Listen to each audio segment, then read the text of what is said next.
Bonjour, je suis Dara Jaïdara, je viens du Mali. J'ai une association humanitaire Al-Barka et nous venons en aide aux enfants démunis. Alors aujourd'hui, je vais vous parler de la scolarisation des enfants.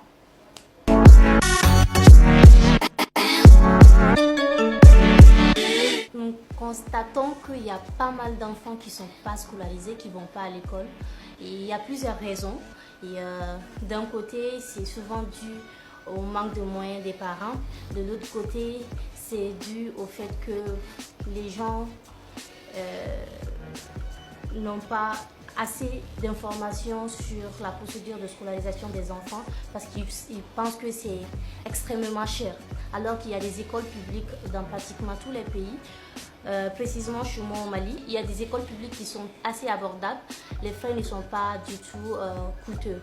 Donc, par exemple, mon cas, moi j'ai croisé deux enfants qui partaient au marché, qui vendaient des condiments pour leur maman. Et à la base, c'était dû au fait que leurs parents n'avaient pas les moyens pour les scolariser.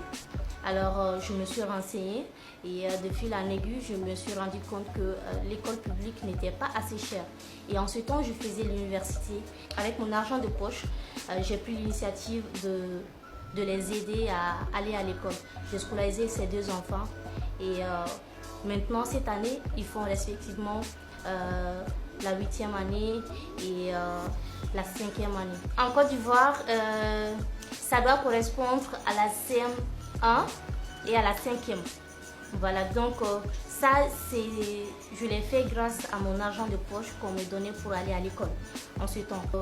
Et durant la procédure de scolarisation, nous avons constaté qu'ils n'avaient pas d'extrait d'acte de naissance. Et ça, c'est un problème très très délicat que nous rencontrons surtout dans les zones rurales au Mali. Très souvent, les enfants, ils naissent, ils n'ont pas d'extrait de naissance. Ça veut dire qu'ils ne sont pas identifiés du tout, ils n'ont pas d'identité. Et l'extrait d'acte de naissance, c'est le document qui permet la scolarisation des enfants au sein de l'école, de l'administration des écoles. Donc là, je les ai aidés auprès des élus locaux qui sont aptes à fournir l'extrait d'acte de naissance à ces enfants. J'ai dépensé en tout 11 000 francs par enfant. D'abord, la coopérative a payé 1 500 et ensuite, la deuxième année, au fur des années, l'école a initié des tenues parce que c'est une école publique, ils n'avaient pas de tenues scolaires et au fur des années, ils ont inséré ça dans leur système et je contribue à la prise en charge des tenues. Et depuis 8 ans maintenant, je prends en charge ces deux enfants. Et c'est des bons exemples à l'école. Ils sont assez brillants, surtout la fille que j'ai scolarisée en première position en 2010. Dans les écoles publiques, pour scolariser les enfants, c'est pas cher.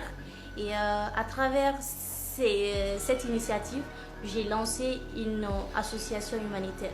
Cette année, nous sommes fixés comme objectif d'équiper 2000 enfants de kits scolaires à travers tout le Mali, à travers 10 régions du Mali et les 6 communes du Mali. 2000 enfants ont reçu des kits scolaires à travers une campagne de levée de fonds. Donc pour dire que nous n'avons pas besoin d'avoir des milliards ou des millions afin de contribuer à la scolarisation des enfants, afin de contribuer positivement au développement de notre communauté. Il suffit juste d'une initiative. Alors, moi, je l'ai fait, étant étudiante, avec mon argent de poche. Et vous pouvez le faire, vous pouvez faire beaucoup plus.